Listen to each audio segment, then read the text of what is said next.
Define aplastic anemia. Discuss the etiology, classification, clinical features, investigations, and management of aplastic anemia. Drug-induced aplastic anemias.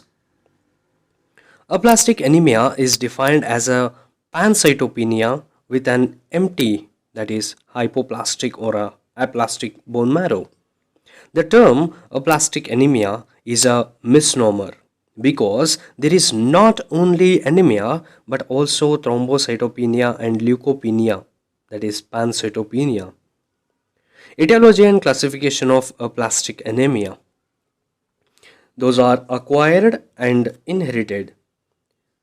In the acquired, we have idiopathic, cytotoxic drugs, radiation, idiosyncratic drug reaction caused by chloramphenicol, gold, NSAIDs, sulfonamides, toxic chemicals such as benzene, linden, glue vapors, viral infections such as parvovirus B19, HIV infection, Epstein-Barr virus, immune disorders such as eosinophilic fasciitis, SLE, graft versus host disease, miscellaneous such as paroxysmal nocturnal hemoglobinuria, thymoma, pregnancy. Second one is inherited groups such as Fanconi's anemia, dyskeratosis congenita, diamond blackfan anemia. So this is about etiology and classification of aplastic anemia. Coming to the pathogenesis.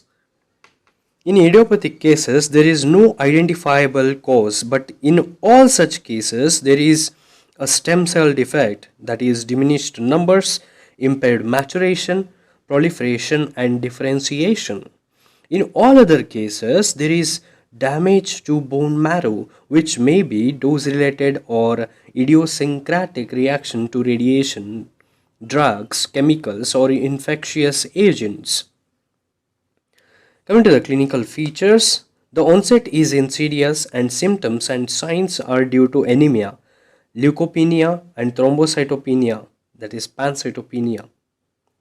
Anemia causes easy fatigability, exertional dyspnea, and pallor.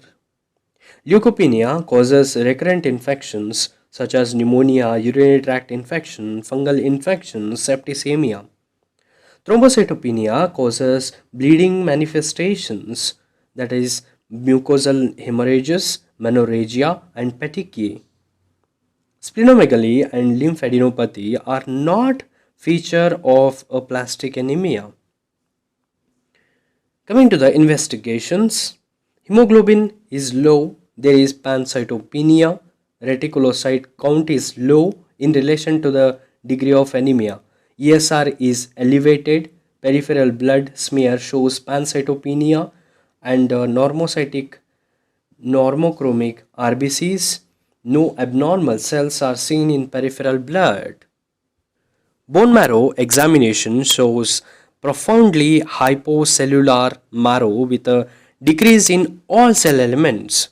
The marrow space is composed mostly of fat cells and marrow stroma. The residual hematopoietic cells are morphologically normal. Malignant infiltrates or fibrosis are absent. The bone marrow iron store is normal or increased.